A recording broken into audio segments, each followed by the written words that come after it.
শ্রীবাস, প্রভাত হয়েছে, ধীরে ধীরে দরজা খুলে দাও, এবার যে আমায় নগর কীর্তনে বেরোতে হবে। শ্রীবাস, তুমি ধীরে ধীরে দরজা খোলো। শ্রীবাস চলেছে দরজা খুলতে। মজ গৌরাঙ্গ অহ গৌরাঙ্গ নগরাঙ্গের নাম রে। অহ গৌরাঙ্গ নগরাঙ্গের নাম। এই তো এই খুলে কি আমার ঘরের দরজার সামনে মদ, রক্ত, পাঠার মাথা। হে গৌরহরি, দেখে যাও, নিত্য রাত্রে করি আমি ভবানী পূজা। আমার মহিমা দেখো ব্রাহ্মণ সহ্য। মহাপ্রভু ডাকলেন, শ্রীবাস এসো, কাছে এসো। একটা কথা মনে রেখো, এ জগতে সকল অপরাধের ক্ষমা হবে, কিন্তু বৈষ্ণবের চরণে অপরাধের কোনো ক্ষমা নাই নাই না। বেশি দিন গেল না, 3 দিন বহিষে নাম গোপাল চাপা। সর্বাঙ্গে বেরিল কীড়া, কাটে নিরন্তর, অসহ্য বেদনা দুঃখে জ্বলিল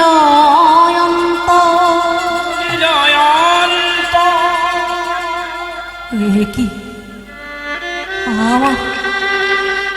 আমার সারাটা শরীর যেন কেমন জ্বলে যাচ্ছে। আমি যার সহ্য করতে পারছি না। চোখের সামনে ফুসকুড়ি হচ্ছে, ফুসকুড়িগুলো পেকে ফেটে পুজ রক্তে ভরে গেল আমার সারাটা দেহ। দেখা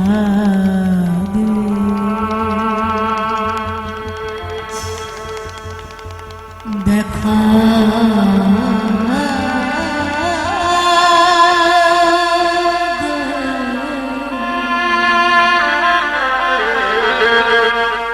আমি আর যে পারি সহিতে যা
स्वधा त्वं स्वाहा त्वं हि वषट्कार स्वरात्मिका शोधात्मकशरीरे द्विधमात्रात्मिका स्थिता अर्धमात्रा स्थिता नित्या यानुचार्या विशेषतः त्वं हि शाखा सावित्री त्वं देवी धनीधरा त्वयि जगत् त्वयि देवी त्वयि सर्वं तमक संतेन सर्वदा विशिष्टो सृष्टिरूपा च स्थितिरूपा च कालने तथा संहृतरूपन्ते जगतस्य जगन्मयी महाविद्या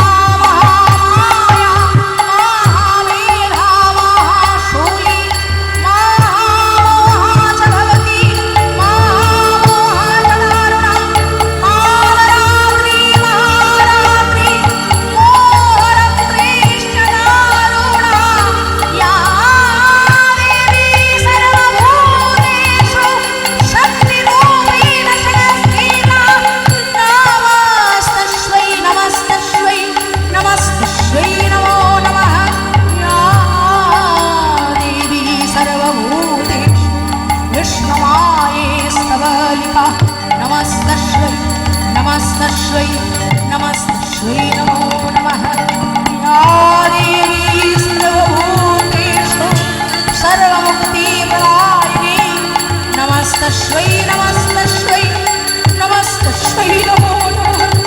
या देवी सर्वभूतेषु विष्णुमाये सबलिला नमस्तस्यै नमस्तस्यै नमस्तस्यै नमो नमः। या देवी सर्वभूतेषु लज्जारूपेण संस्थिता नमस्तस्यै नमस्तस्यै नमस्तस्यै नमो नमः। या देवी सर्वभूतेषु कालिरूपेण संस्थिता नमस्तस्यै नमस्तस्यै नमस्तस्यै नमो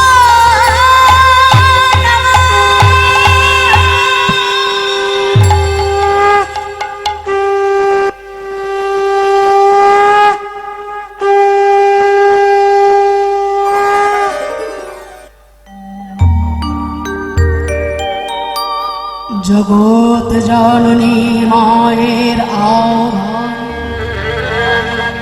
স্বর্গে নড়ে উঠল দেব দেবীর আশা স্বর্গ হতে দেবগণ করছে পুষ্প বর্ষণ জগৎ জননী মা শঙ্খ চক্র গদা সংযরূপিণী আজ আনন্দে বিভূষিতা হলেন দিকে দিকে প্রকাশিত হল আলোকমঞ্জরি অবতীর্ণ হলেন জগন্ময়ী জগন্মাতা।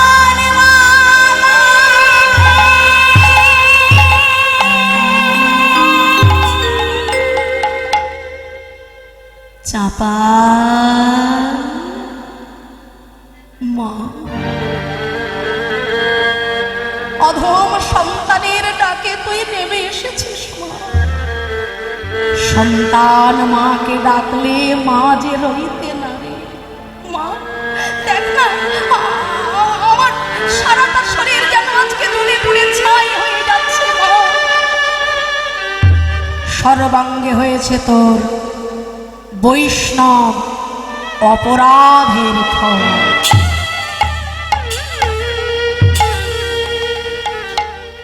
তুই যখন কোনো কাজ করতে যাস আগে আমার অনুমতি নিয়ে যাস, কিন্তু শ্রীবাসের বাড়িতে আমার পুজো করতে যাবার সময় তুই তো আমার অনুমতি নিলি না বাবা। লোকে জানে মা আমি, সবাই জানে আমি ছেলের রক্ত খাই। সত্যি কি তাই?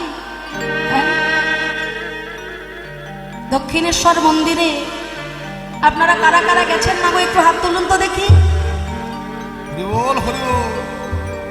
বাহ, অনেকেই তো গেছেন। তা দক্ষিণেশ্বর মন্দিরে আগে কিন্তু বলি প্রথা ছিল, মহিষ বলি দেওয়া হতো, রক্তার্ত হয়ে যেত। তা আমার শ্বশুর মশাইয়ের বাবাকে মন্দিরে মা ভবতারিণী, দক্ষিণেশ্বর মন্দিরে মা ভবতারিণী, তিনি যে বৈষ্ণবী তা তিনি নিজে প্রমাণ করেছেন। তিনি স্বপ্ন দেখিয়ে বলেছিলেন, ওরে আমার কাছে তুইও আমার ছেলে, আর ওই মহিষ সেও আমার ছেলে। তুইও আমাকে মন্দিরে গিয়ে মা মা বলে ডাকছিস, আর ওই মহিষটাকে যখন বলি দেওয়া হচ্ছে ও আমাকে মা মা বলে ডাকছে। আমি মা হয়ে সন্তানের রক্ত মাংস কি করে খাবো? তাই যে করে হোক এই মহিষ বলি প্রথা মন্দিরে বন্ধ করে দে, আমি মা হয়ে তোকে আদেশ করলাম। আমার শ্বশুর মশাইয়ের বাবা মন্দিরের ট্রাস্টির সঙ্গে সবার সঙ্গে মিটিং করে দক্ষিণেশ্বর মন্দিরে বলি প্রথা বন্ধ করে দিয়েছিলেন। আজ আর মন্দিরে বলি হয়। শাস্ত্রে বলা হয়েছে ছাগ বলি। ছাগ বলি আমরা বুঝে নিলাম ছাগল বলি। সংস্কৃত শব্দে ছাগ কথার অর্থ ষড় রিপু।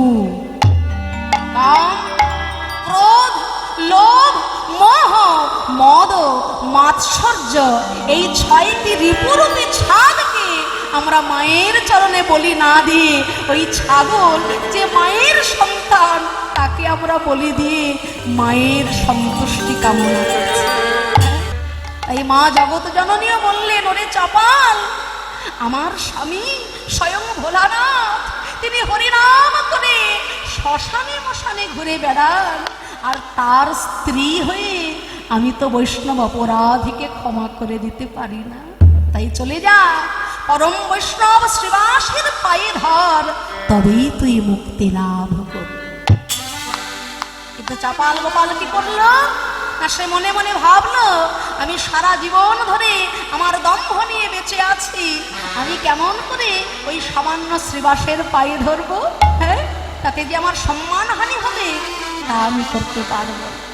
ওই জরাজীর্ণ শরীর নিয়ে মন্দির থেকে বেরিয়ে এলো নিজের ঘরে, আর এলো কার কাছে? নিস্তারিণী।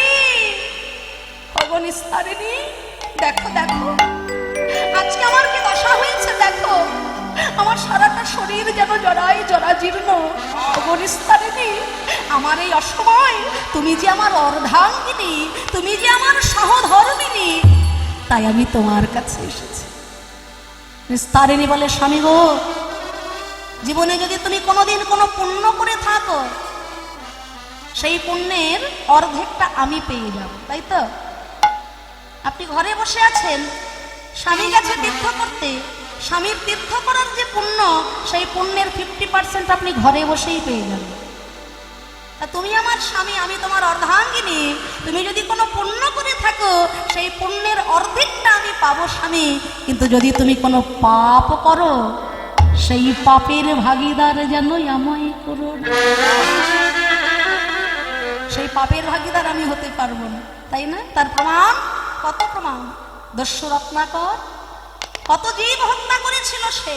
হ্যাঁ, নারদ মুনি বলেছিলেন, তুমি যে এত পাপ করলে, যাদের জন্য এ পাপ করলে তারা কি ওই পাপ নেবে?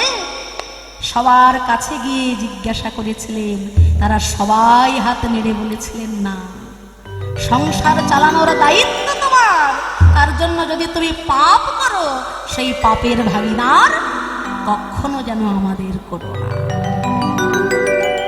ওই দস্যু রত্নাকর চিন্তা করলো, তাহলে যাদের জন্য পাপ করছি তারা যাবে স্বর্গে, আর আমি যাব কিনা নরকে? রইল তোমার সংসার, আজ থেকে ওই পাপ আমি আর করব না। দস্যু রত্নাকর হয়ে গেলেন বাল্মীকি মুনি। জয় জয় রঘুপতি রাঘব রাজা রাম পতিত পাবন সীতারাম। সবাই রাজা রাম পতিত পাবন সীতারাম। জয় রঘুপতি রাজা রাম পতিত পাবন সীতারাম।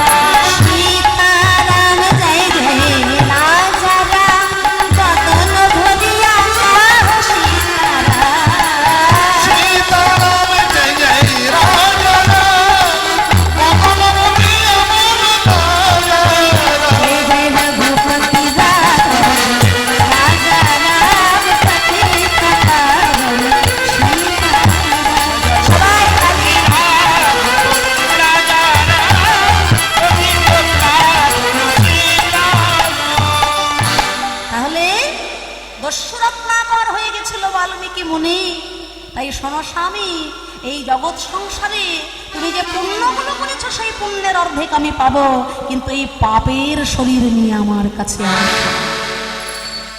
শোনো স্বামী, যে পাপ তুমি করেছো তার জন্য তোমায় যে কষ্ট পেতে হবে, আর তাছাড়া আমার এই ঘরেও তোমার কোনো ঠাঁই হবে না।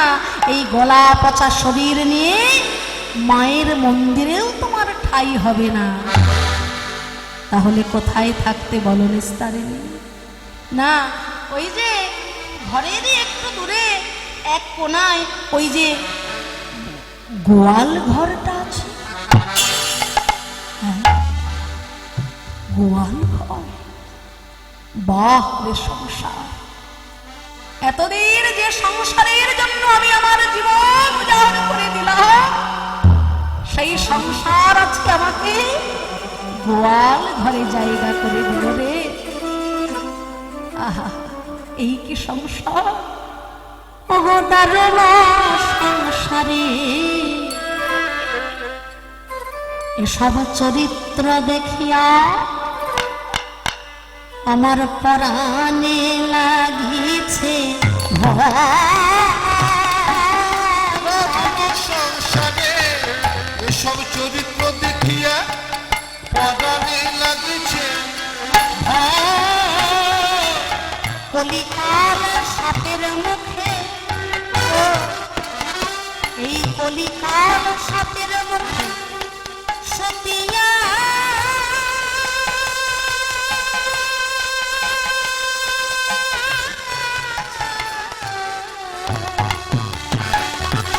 এই কলিকাল সাপের মুখে সতিয়া রয়েছে আমার কখন কি জানি, এখন কি জানি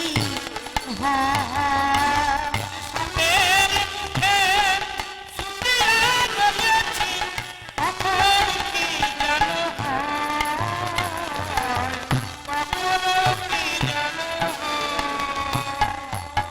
সুখের লাগিয়া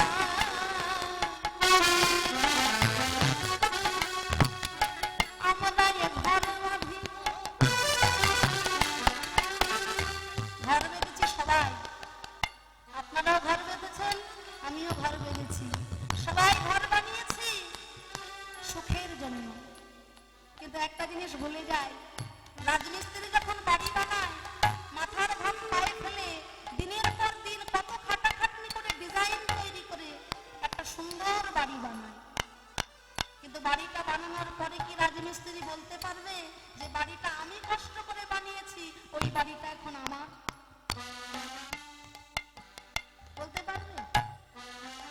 রাজমিস্ত্রির কষ্ট করে বানানো বাড়ি বানিয়ে দিয়ে তার প্রাপ্য নিয়ে সে চলে যাবে, বাড়িটা কিন্তু উপভোগ করার তার অধিকার নাই।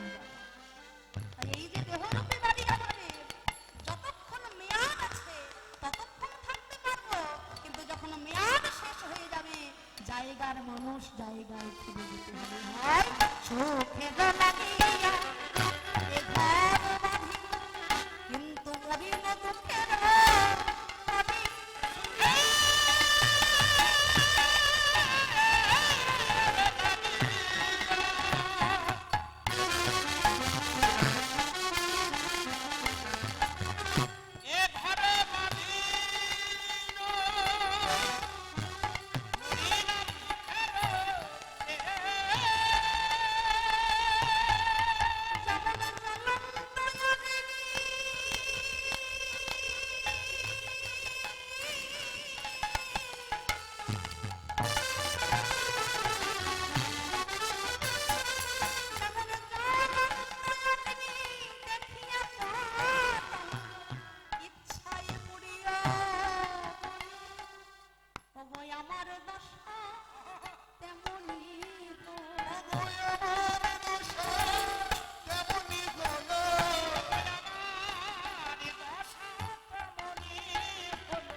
সংসারে দুঃখ পাবো, কষ্ট পাবো, ব্যথা পাবো, তবু আমরা সংসার ছাড়ি না বলো, তাই না?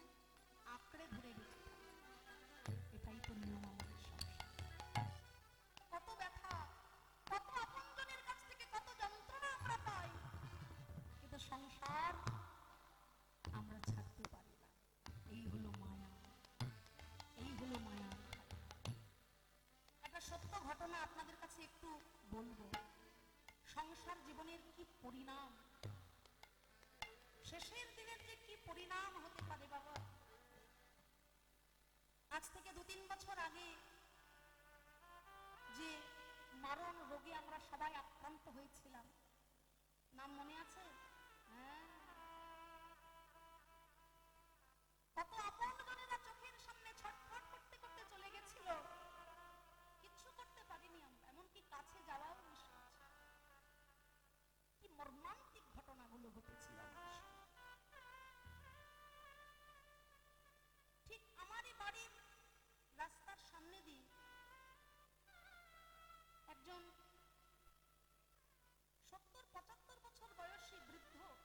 মানুষ ভালো করে হাঁটতে পারে না, চলতেও পারে না, একটা ব্যাগের মধ্যে এক ব্যাগ ভর্তি ধূপকাঠি নিয়ে প্রত্যেক দিন বাড়ির রাস্তা দিয়ে যেতেন আর বিক্রি করতেন।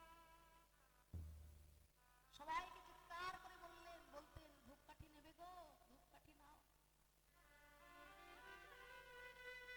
আমি তিনতলার উপরে ব্যালকনিতে যখন বসে আছি, হঠাৎ উনি ওপর দিকে তাকালেন, আমার চোখে চোখ পড়লো। এরকম একটা প্যাকেট তুলে বলছে, মা একটা প্যাকেট নাও না, খুব উপকার হয় আমার। তো আমার চোখ মুখের ওই অবস্থা দেখে তখন তো কাছে যাওয়া নিষেধ। আমি ধীরে ধীরে নেমে এলাম, দরজা আমার গেট বন্ধ। আমি আমার ঘরের ভেতর থেকেই বললাম যে বাবা, আপনি তো ভালো করে হাঁটতে পারছেন না, চলতে পারছেন না, এখনো পর্যন্ত এত কষ্ট করছেন কেন? বলছে, মা আমার নিজের জন্য নয় গো, আমার বাড়িতে যে বুড়ি মানুষটা বসে আছে আমার মুখের দিকে তাকিয়ে, ডাক্তার বলে দিয়েছে 3টে ওষুধ যদি আমি আজকে না কিনে নিয়ে ওকে খাওয়াতে পারি, ওকে বাঁচানো যাবে না।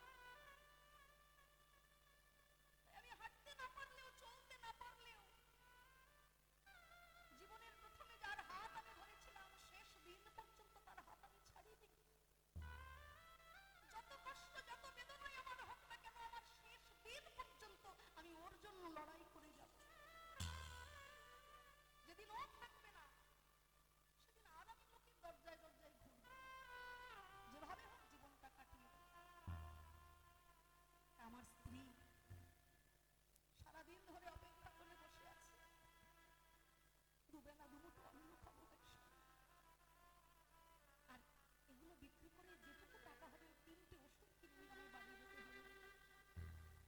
এই একটা প্যাকেট যদি তুমি নাও, আমার খুব উপকার হয় না, হয়তো মানুষটাকে বাঁচালেও বাঁচাতে পারে।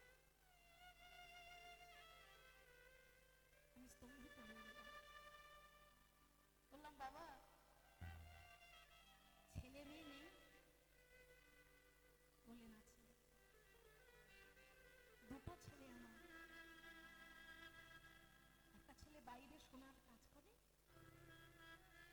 আর একটা ছেলে কলকাতায় বেসরকারি কোম্পানিতে চাকরি করে।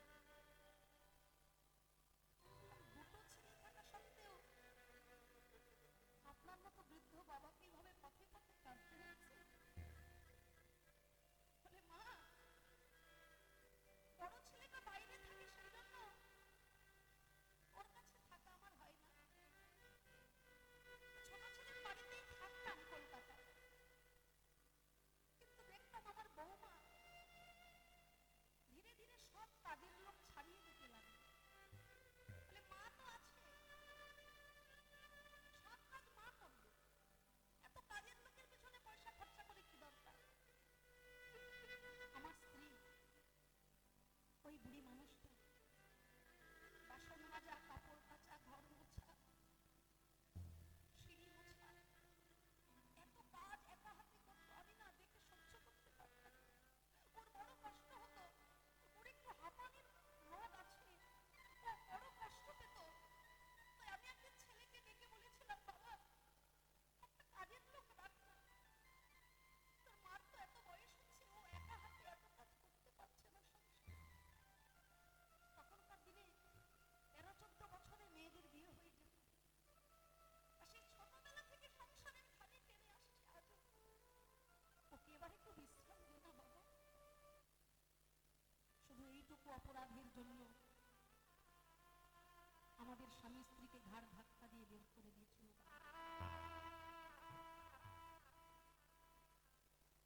তবু আমি ছেলেদের অমঙ্গল চাই না। প্রত্যেকদিন সকালে দক্ষিণেশ্বর মা ভবতারিণীর কাছে যাই,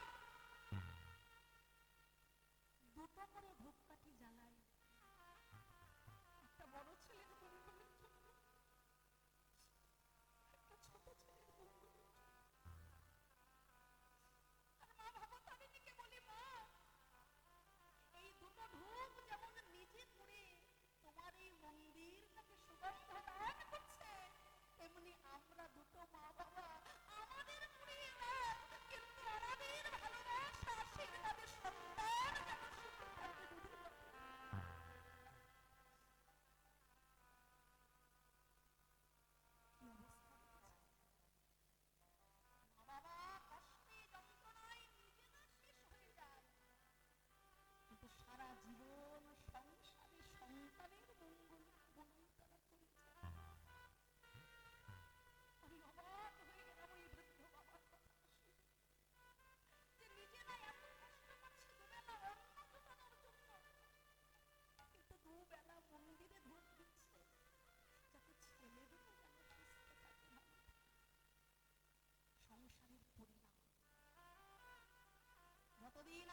করবে,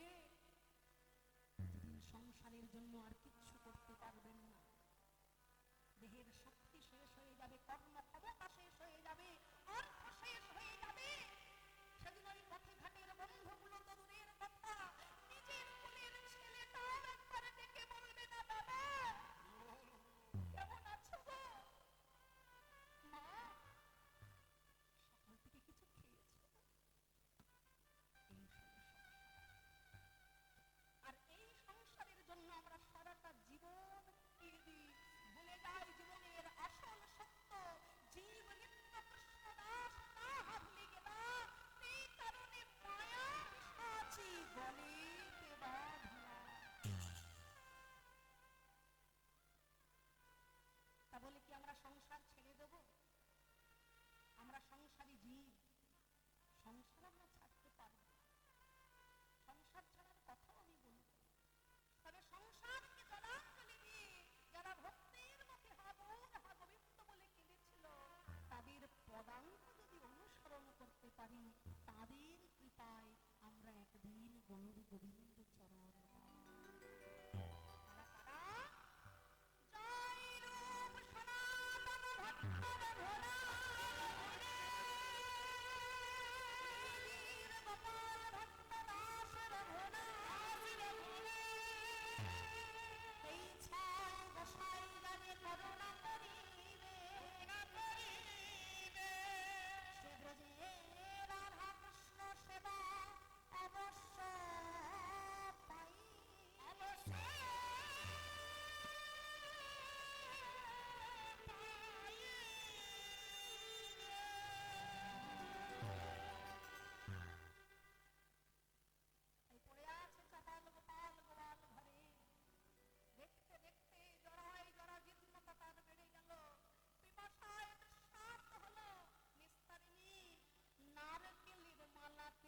মাটিতে রাখিল।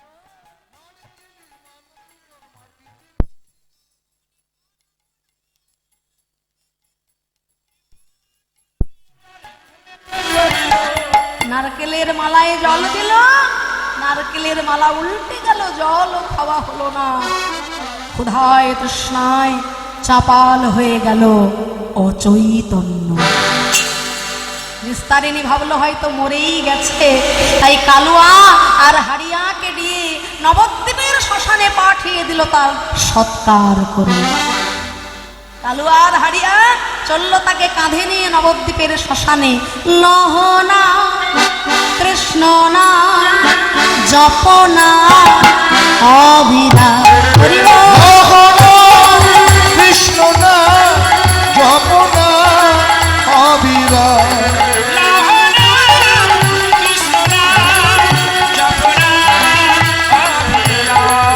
পথ চলিতে কথা বলি একবার লহরে কৃষ্ণ না।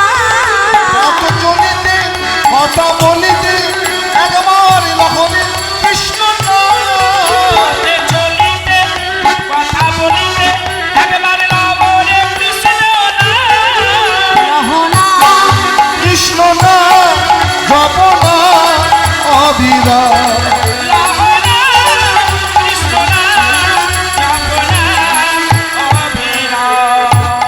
বল হরি বল হরি বল হরি। এই হাড়িয়া মরাটে মাঝে মাঝে নড়ছে রে ভাই, হ্যাঁ এমন কোনোদিন তোমরা দেখিনি, মরা মানুষ আবার নড়ে নাকি? ভূত হয়ে গেছে ভূত। অমাবস্যার রাত তো, তাই আজকে আর দেরি করবো না, যে কোনো প্রকারে মুখে আগুনটা দিয়ে পালাতে পারলেই বাঁচি। চাপালের জন্য শুরু হলো চিতা সাজানো।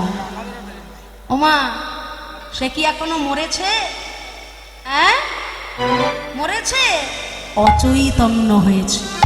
এই অচৈতন্য চাপালের জন্য তারা সাজাচ্ছে চিতা। চাপালের তরে চিতা সাজাতে লাগল, চাপালের তবে চিতা সাজাতে লাগিল। তখনই চাপালের চৈতন্য ফিরিল, তখনই চাপালে চৈতন্য ফিরে পেল। মরি নাই মরি না না না মরি নাই মরি না, না না না মরি নাই মরি না। শোন রে কালুয়া ভাই, মরি নাই মরি না। ওরে শোন রে কালুয়া ভাই মরি নাই মরি রে। হারিয়া এদিকে আয় ভাই, এদিকে আয়। কালুয়ার হারিয়া ভয়ে ভীত হয়ে কাঁপতে কাঁপতে পিছন ফিরে তাকিয়ে দেখে এ কি, এ যে আমাদের তান্ত্রিক চাপাল বাবা ঠাকুর। বাবা ঠাকুর, আপনাদের অবস্থা কে করলো?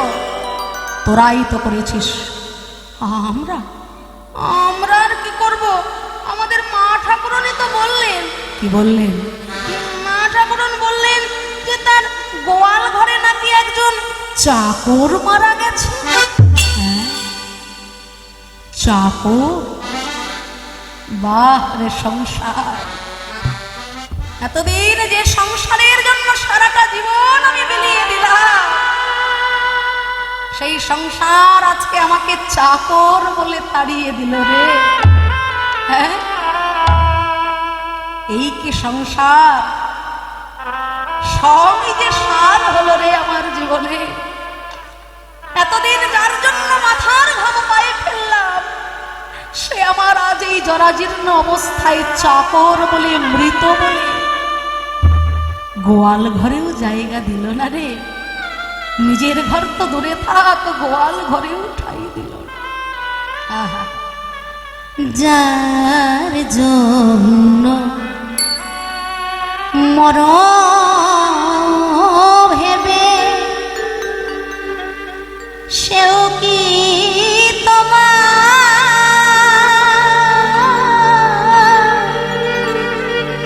সঙ্গে যাবে? সেই প্রেয়সী দেবে ছড়া, অমঙ্গল হবে বলে ভেবে দেখো কেউ কারো মিছে ভ্রম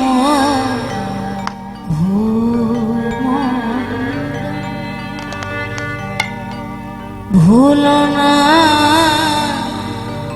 দক্ষিণা কালী বধ হয়ে মায়া জালে ভেবে দেখো কেউ কারো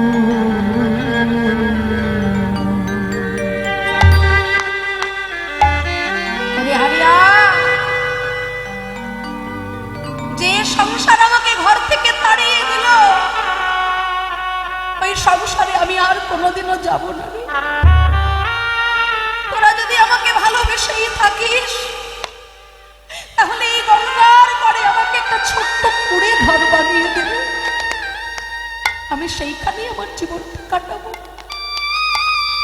এই গঙ্গার পরে বৃক্ষতলে রহিত বসিয়া একদিন বলে কিছু প্রভুরে হেরিয়া।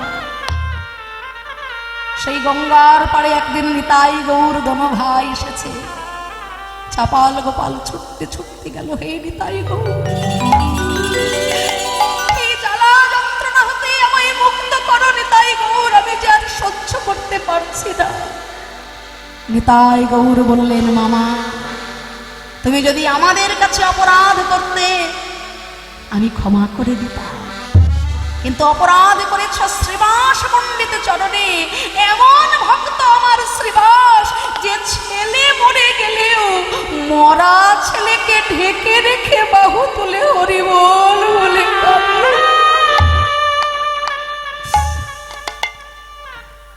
আমার ভক্ত শ্রীবাসের ছেলে মরে গেছিল, স্ত্রী মালিনী দেবীকে বলেছিল, গো মালিনী, তোমার ওই মায়া কান্নার শব্দ যদি গৌর হরির কানে যায়, তাহলে হরিনাম যে বন্ধ হয়ে যাবে, আমার অনিনয়। মালিনী দেবী মুখে আঁচল দিয়ে কেঁদেছিলেন পুত্র শোকে। মহাপ্রভু বলেছিলেন, ও শ্রীবাস, আজকে তোমার বাড়িতে কীর্তন করতে আমার আনন্দ হচ্ছে না কেন শ্রীবাস? শ্রীবাস বললেন, প্রভু কিছু নয়। না শ্রীবাস, নিশ্চয়ই কিছু হয়েছে। মহাপ্রভু যেই না দ্বার উন্মোচন করে ঘরে গেলেন, দেখলেন মৃত ছেলেকে কোলে নিয়ে মা যেন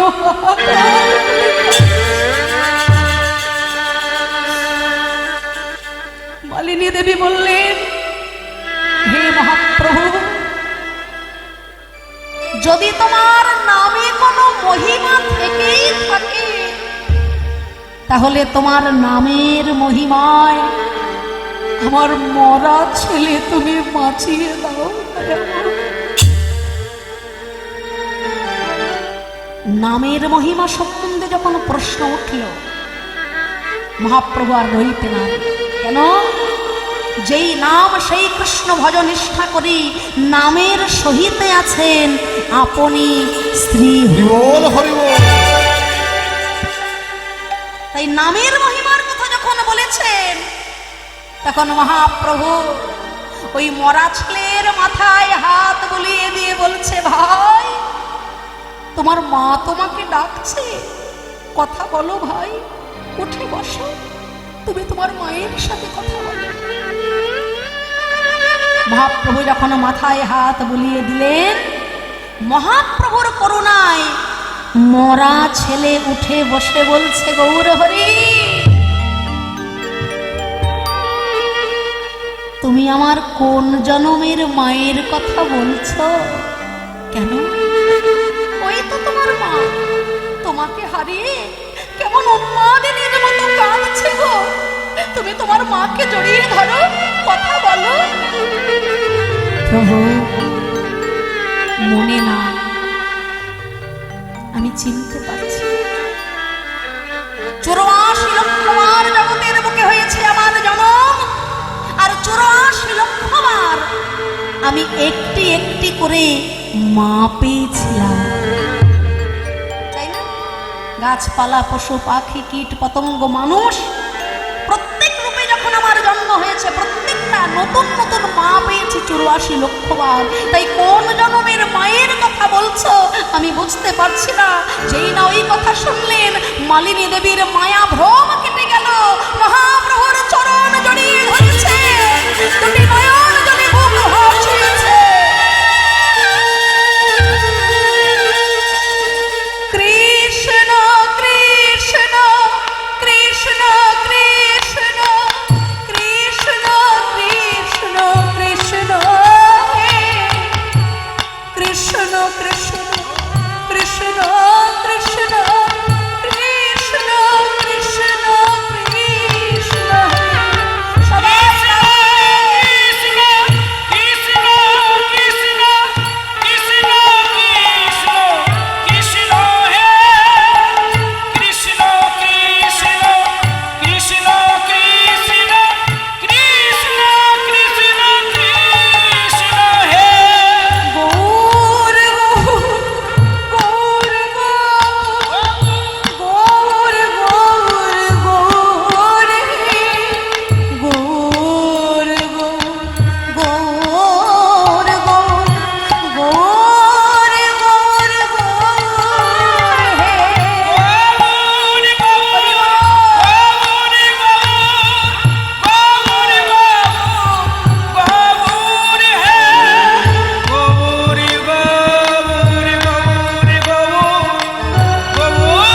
গৌর গৌর হে হেন ভক্ত আমার শ্রীবাস, তাকে তুমি কাঁদিয়েছ, কোনো ক্ষমা আমার হবে না।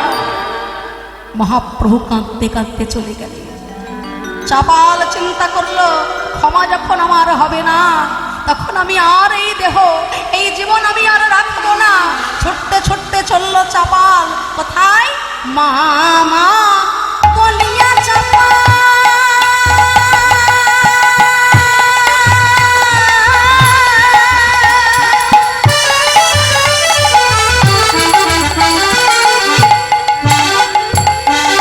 গঙ্গাতে ঝাঁপ দিল।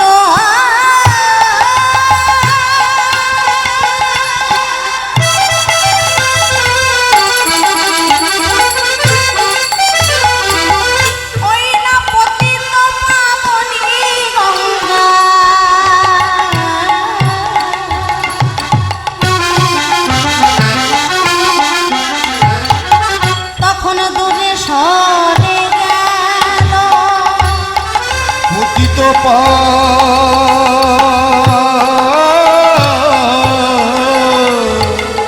বলি গঙ্গা তোরে সরে গেল বলে যারে গোপাল যারে ফিরে, ওরে যারে গোপাল যারে ফিরে, নানা তোরে আমি লব না করে, যারে গোপাল যারে ফিরে,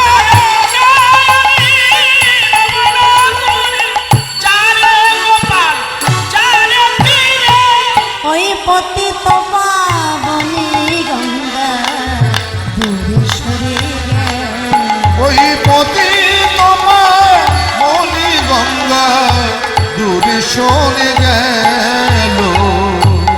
মা গঙ্গার করুণায় চাপাল চলল কোথায় না ওই গঙ্গা জলের উপর দিয়ে কাশী বিশ্বনাথ ধামে।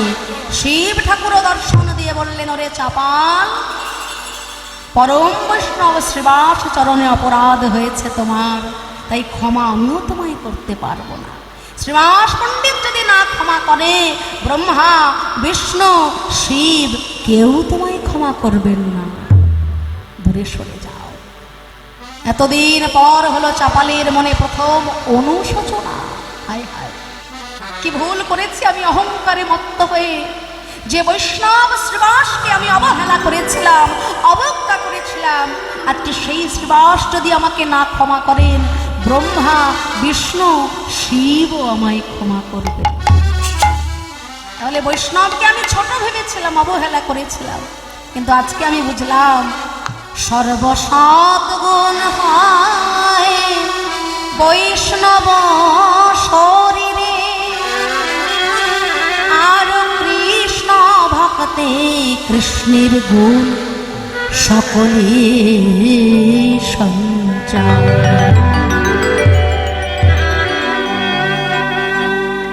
আর আমি অপরাধ করব, অহংকারে মত্ত হয়ে আর আমি বৈষ্ণবকে অবহেলা অবজ্ঞা করব না। ফিরে যাব সোনার নবদ্বীপে, ধর্ম নিতাই গৌরের রাঙা চরণ। আর আমি এবার শ্রীবাস পণ্ডিতেরও চরণ ধরব। হ্যাঁ, ফিরে এলো সোনার নবদ্বীপে। কিন্তু ঘটে গেল একটা আশ্চর্য ঘটনা। নবদ্বীপ ও চাঁদ সোনার নিমাই, ততদিনে সোনার নদী আছড়ে সন্ন্যাস নিয়ে চলে গেছে।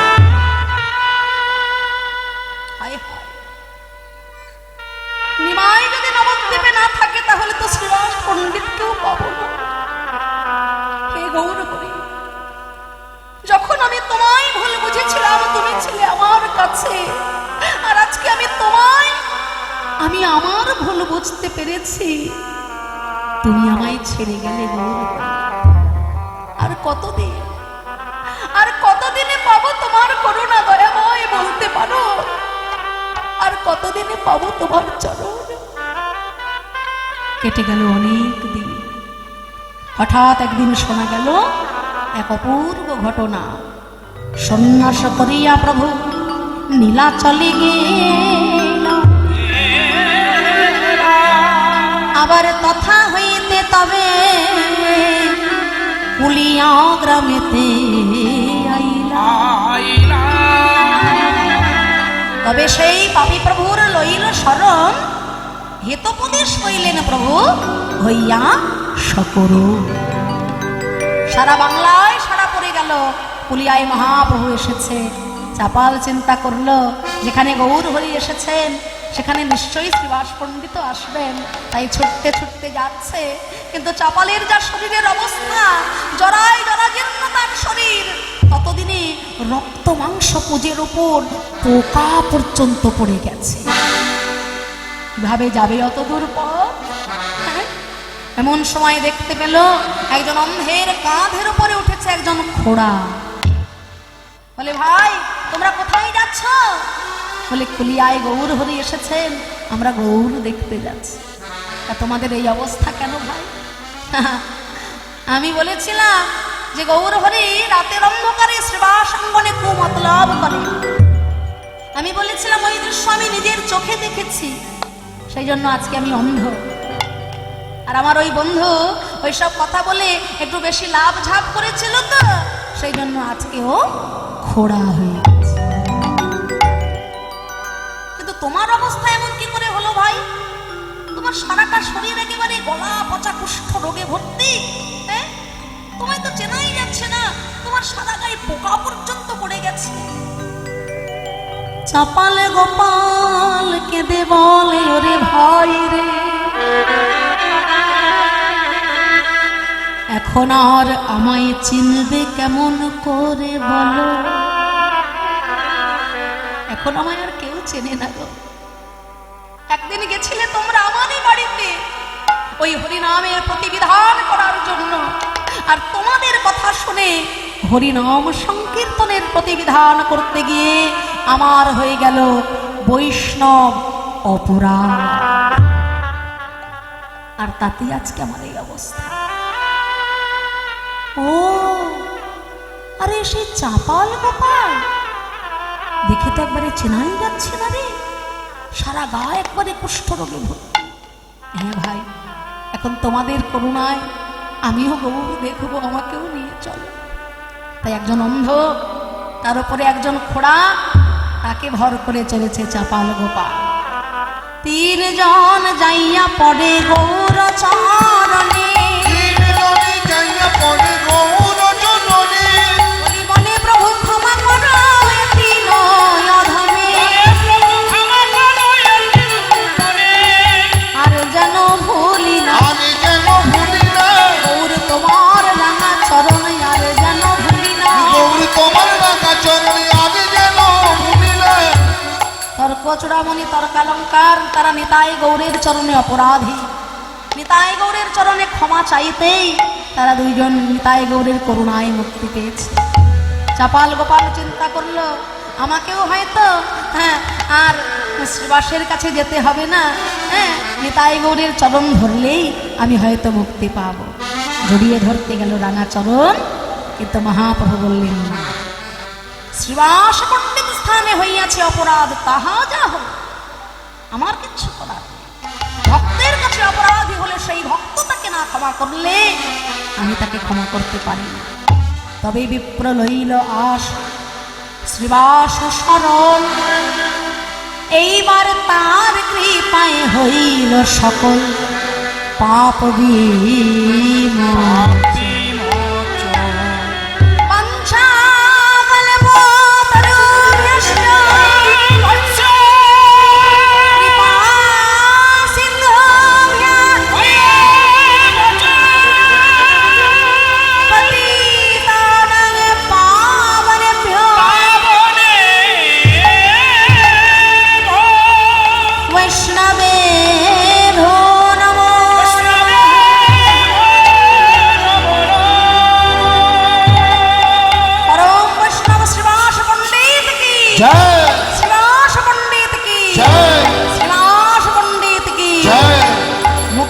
চাপাল নিস্তারিণী এসে পাশে দাঁড়ালো। মহাপ্রভুর করুণায় আজকে নিস্তারিণীকেও ক্ষমা করে দিলেন চাপাল গোপাল। এসো নিস্তারিণী, প্রভু যখন বলেছেন আর তুমি দূরে থেকো না, এসো আমরা সবাই মিলে আজকে একত্রিত হয়ে দুটি বাহু তুলে গাইব গৌর জয় গান।